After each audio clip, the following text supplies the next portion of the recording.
안녕하세요. 금요사건 파일 디바제식합니다.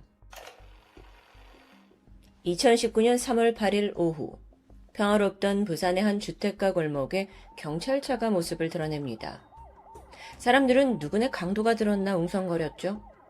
그런데 곧이어 경찰차 5대가 줄지어 등장하면서 이거 뭔가 심상치 않음이 직감됐습니다.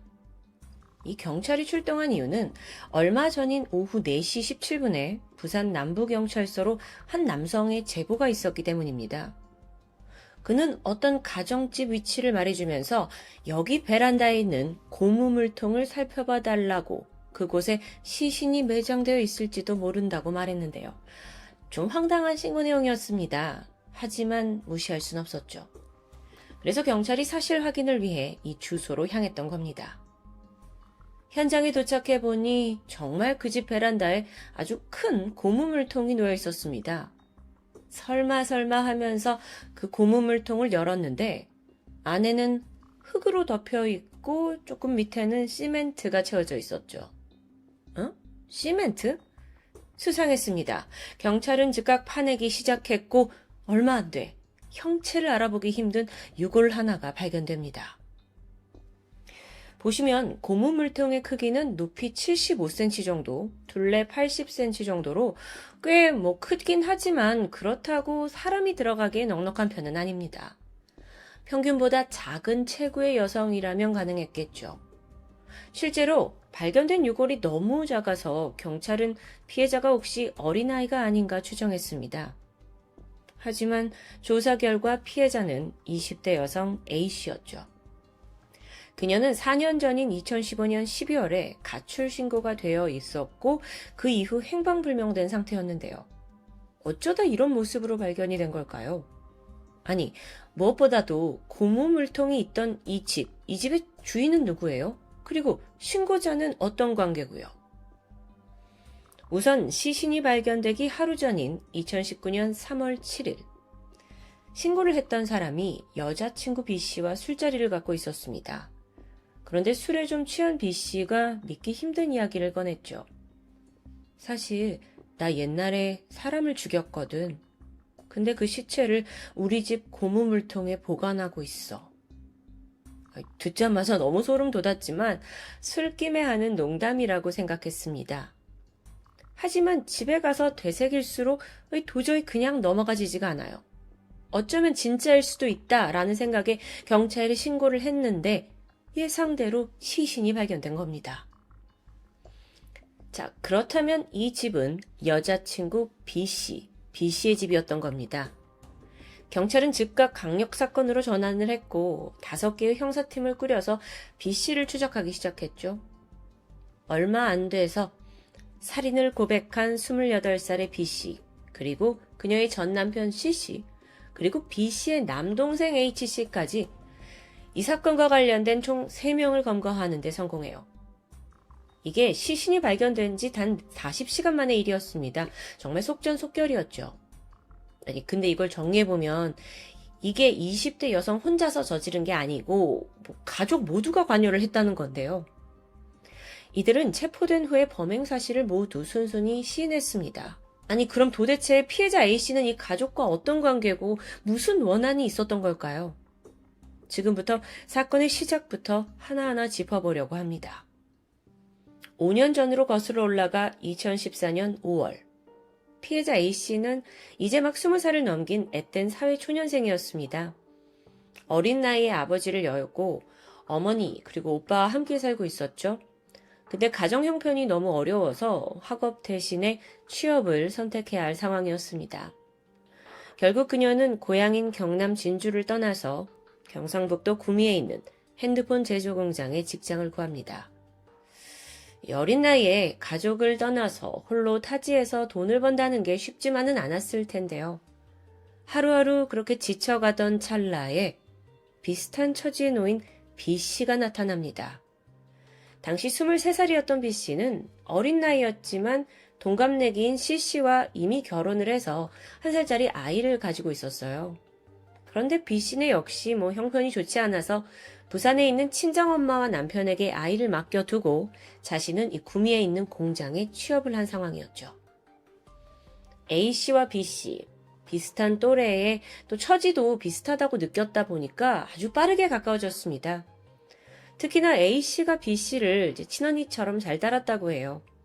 B씨 역시 A씨를 잘 챙겨주었고요. 그렇게 두 사람이 만난 지 한 달 정도 됐을 무렵 B씨가 거처를 다시 부산으로 옮기게 됩니다. 그리고 이때 A씨에게 공장 그만두고 자신과 함께 부산에서 살면서 기술을 배우는 게 어떻냐라고 제안하게 되는데요. A씨는 솔깃했습니다. 언니를 따라가면 의지할 수도 있고 또 새로운 환경에 대한 기대도 있었기 때문이죠. 그래서 선뜻 부산행을 결정합니다. 가족들한테는 부산에 아는 언니와 함께 지낼 거다. 걱정하지 말라라는 말을 남겼는데 A씨 가족들에 따르면 이게 그녀의 마지막 연락이었죠. 언니를 따라 부산으로 간 이후 딸의 소식은 완전히 끊겨버렸습니다. 그로부터 1년 반이 지난 2015년 12월. 도무지 A씨의 행방을 알 수 없게 되자 가족들이 경찰에 가출 신고를 접수합니다. 참고로 이게 1년 반이나 지나서 신고를 왜 했냐라는 점에 대해서는 A씨가 원래 가족들하고 그렇게 왕래를 많이 하지 않았다고 해요. 사이도 그다지 좋지 않았고요. 그러다 이제 너무 오랜 기간 연락이 안 되니까 이제 걱정되는 마음에 가족들이 좀 뒤늦게 신고를 한 거고요. 실종 신고를 했는데 성인이기 때문에 가출 신고로 접수가 되었죠. 그럼 그 1년 반이라는 기간 동안 A씨는 어떻게 살고 있었을까요? 부산으로 내려온 직후 언니 B씨네 자리를 잡았습니다. 정확히 말하자면 B씨의 어머니, 친정어머니와 남편 그리고 아이가 살던 집에 얹혀 살게 된 거죠. 처음에는 고마움과 또 설레임으로 시작된 동거입니다. 하지만 안타깝게도 이 둘의 관계가 어딘지 조금씩 틀어지기 시작해요.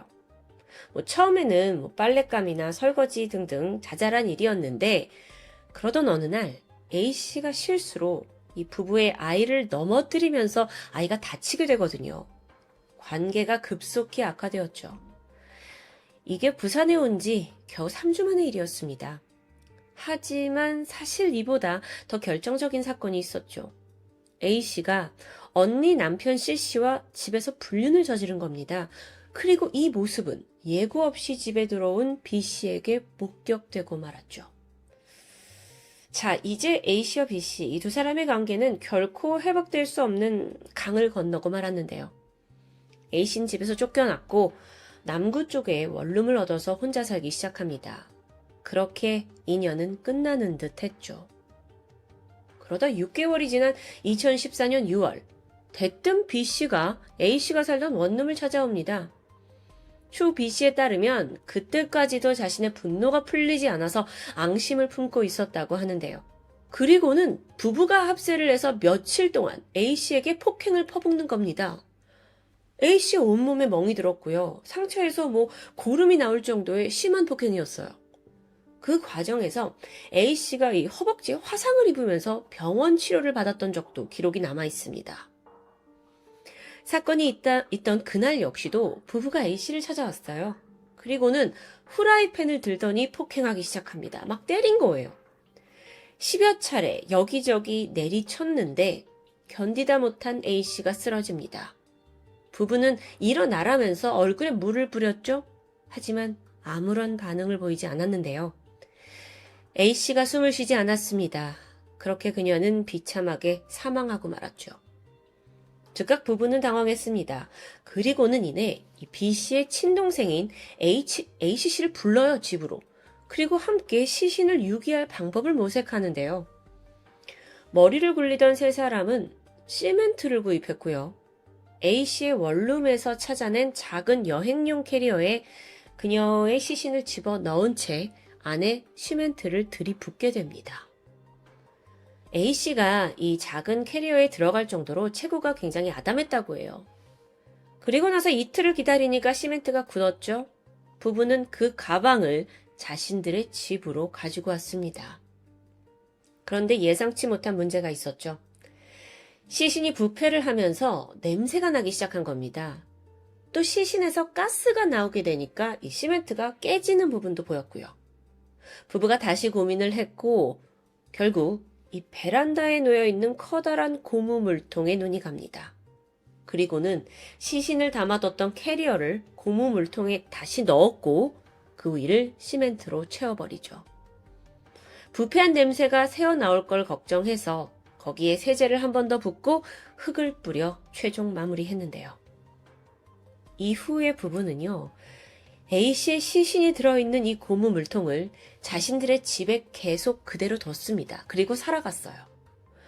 이걸 어딘가에 버리기보다는 그냥 자신들의 안식처에 두어야 차라리 마음이 놓인다고 생각했던 걸까요? 심지어 2015년 6월에는 이사를 해요. 근데 이사하는 도중에도 고무물통을 들고 가게 되죠. 사실 생각해보면 안이 시멘트로 채워져 있기 때문에 고무통의 무게가 상당했습니다. 그래서 이사했을 그 당시에 장비까지 동원해서 옮겼을 정도예요. 그토록 기를 쓰고 이걸 챙겼던 이유는 시신이 발견되지 않는 한 범행이 결코 발각되지 않을 거라는 굳은 믿음 때문이었겠죠. 한편 이 집에는요, 부부를 제외하고도 B씨 어머니도 함께 살고 있었습니다. 그럼 그녀는 과연 이 고무통에 시신이 있다는 걸 몰랐을까요? 경찰 조사에서 어머니는 마당에 수도가가 없었기 때문에 고무통을 사용할 일이 없었다. 그래서 한 번도 신경을 써보지 않았다라고 말합니다. 뿐만 아니라 평소 이 집에 자주 드나들던 이웃 한 명이 매번 그 고무 물통을 보긴 했지만 시신이 있을 거라고는 상상도 못했다고 말하죠. 그러면서 이 집에 강아지 한 마리가 있는데 배변을 처리하는 용도인가 정도로 생각했다고 합니다. 그렇게 5년이라는 시간이 흘러갔고요. 그 사이 2018년 1월입니다. B씨와 C씨가 이혼하게 돼요. 그리고 B씨는 새로운 남자친구와 만남을 시작했죠. 2019년 3월이 돼서 남자친구와 술자리 중에 무심코 범행 사실을 털어놓으면서 이 엽기적인 만행이 세상에 모두 알려진 겁니다. 체포된 B씨는 살해를 한 동기에 대해서 직장 후배로 만나서 내가 그렇게 잘해줬는데 내 남편과 불륜을 저지르고 또 아이를 넘어뜨려서 다치게 한 적도 있어서 내내 죽여버리고 싶었다 라고 말했습니다. 여러분, 그런데요. 정말 그녀가 말한 대로 이게 불륜이었을까요? 불륜인데 왜 남편까지 폭행에 가세했을까요? 이 B씨의 진술을 곧이곧대로 믿을 수 없다는 생각이 듭니다. 그렇게 추후 조사가 또 진행되었고 진실이 밝혀지죠. B씨가 주장하던 불륜은 사실이 아니었습니다. 오히려 남편 C씨가 피해자 A씨를 강제로 성폭행한 거예요. 그는 A씨가 체구가 작고 또 아직 어려가지고 순진한 점을 이용했죠. A씨는 성폭행 피해자였던 겁니다. 그럼 다시 한번 사건을 천천히 살펴보죠. B씨는 왜 부부가 함께 이 집을 이미 나간 A씨를 찾아가서 폭행을 한 걸까요? 사실 B씨의 분노가 향해야 될 건 A씨가 아니라 남편 아니었을까요? 그러던 중에 이게 뭐가 앞뒤가 안 맞죠? 그래서 또 다른 숨겨진 사실이 드러납니다.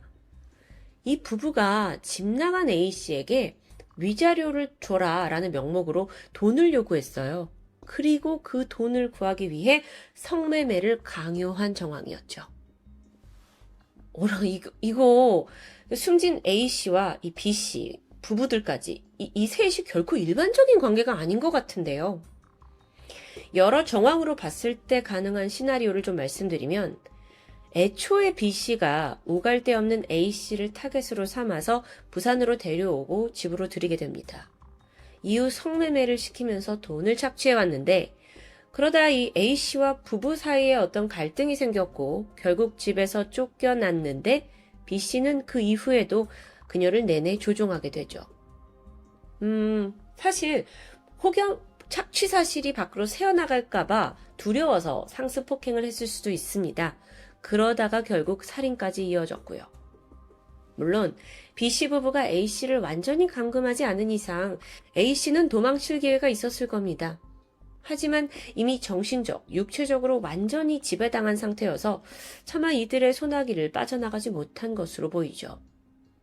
남동생 H씨요. 그 역시 시신 유기를 위해서 불러들인 게 아니라 어쩌면 처음부터 이 현장에 같이 있었을 가능성도 제기됩니다. 물론 여러분 이건 추정에 불과해요. 이걸 뒷받침할 만한 증거를 찾지 못했고요. 사실상 시신이 유기된 5년이라는 시간 동안 너무나 많은 시간이 흘러버렸죠. B씨는 범행 동기가 치정이다 라는 주장을 굽히지 않았습니다. 동시에 자기가 폭행했고 살인했다는 혐의는 또 순순히 인정을 해요. 그런데 이게 결코 아름답게 마무리되지가 않는데요. 이 사건에서는 엄청난 법의 맹점이 드러납니다. 아무리 범인의 자백이 있다 하더라도 그것과 딱 일치하는 증거가 있어야만 그에 걸맞는 처벌을 내릴 수 있는 게 법의 현실입니다. 증거가 없으면 살인을 했다는 자백을 해도 효력이 없어요. 그 사건의 바로 아주 대표적인 예가 이거죠. A씨는 발견 당시에 백골 상태였습니다. 사망 시점으로부터 5년이나 지났죠? 부패한 것도 모자라서 형체조차 알아볼 수 없어요. 부검을 통해서 신원이 밝혀졌지만 결정적으로 왜 사망했는지 그 사인을 명확히 밝혀내지는 못했습니다. 물론 B씨 부부가 폭행을 했죠. 하지만 그때의 죽음이 이 폭행 때문인지 아니면 그때 A씨가 어떤 심장발작이나 또 다른 지병이 있었는지는 가능성을 배제할 수 없다는 겁니다.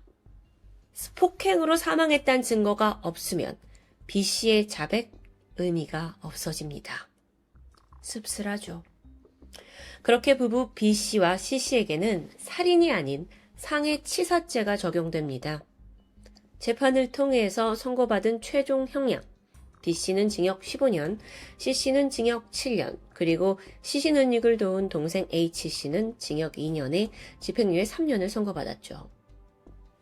재판부는요, 살해를 했다는 직접적인 근거를 찾기 어렵다. 하지만 엽기적인 방법으로 범행을 감추려고 했고, 또 유족들도 엄벌을 원하고 있기에 대법원의 일반적인 상해치사죄 양형 기준보다 더 높은 형량을 선고한다고 밝혔습니다.